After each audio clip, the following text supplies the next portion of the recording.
Yun mga gar, bibitinin ko muna kayo sa montage dahil for today's mini vlog mga gar, bibigyan ko kayo ng kaunting tips sa paglilinis ng motor. At ang lilinisan nga pala natin ay itong si Trex mga gar. Tubig at motor shampoo. Malambot na towel. MTX wash and wax.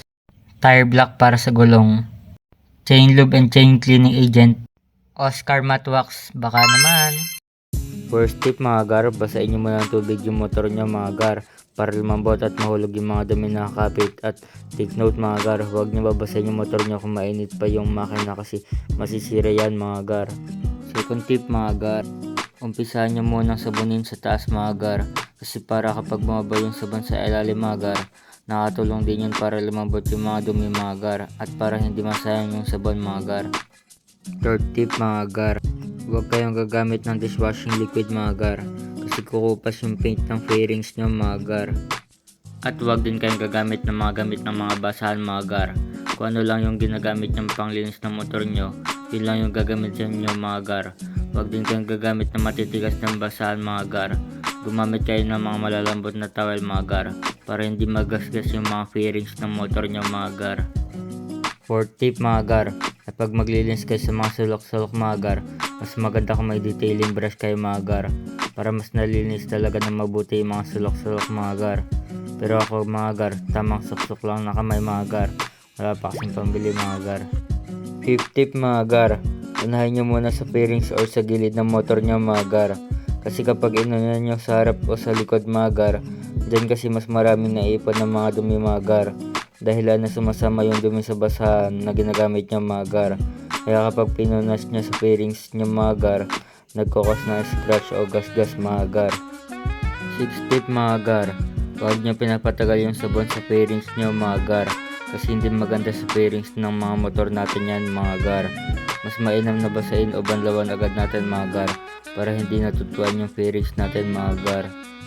At syempre mga gar, huwag nyo kakalimutan linisan ang mga pipe nyo mga gar kasi isa yun sa mga nagpapapogi ng motor natin mga gar.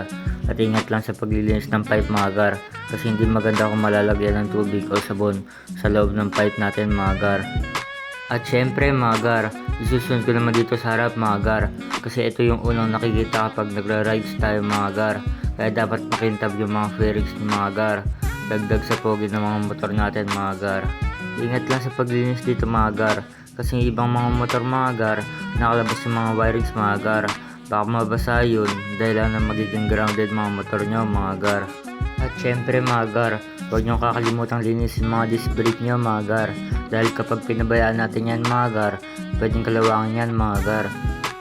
7 tip mga gar, kapag magbabanlaw na kayo ng mga motor nyo mga gar, kapag naka pressure water kayo mga gar, huwag nyo direkteng babasin yung leeg ng mga motor nyo mga gar kasi dyan nakalagay yung mga wirings ng mga motor nyo mga gar.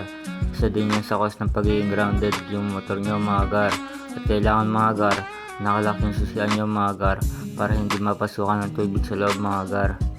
At isunod naman natin dito sa likod kasi dito tumatalsik yung mga dumi o putik at dito din pinakamaraming naiipon na dumi. At syempre wag natin kakalimutan linisan ang mga kadena natin kasi yan ang pinakamahirap linisan sa isang motor mga gar. Diyan din kasi naiipon ang mga putik na dahilan naiipit sa sprocket ng mga motor natin mga gar. At pwede kasing kalawangin yan mga gar dahilan para masira ang kadena natin at madamay pati sprocket ng mga motor natin. At syempre maglalagay tayo ng wax natin mga gar para kumintab at maproteksyonan mga fairings natin sa UV rays mga gar. Pero nasa sa inyo na yan kung maglalagay kayo o hindi. At ito na ang montage natin mga gar.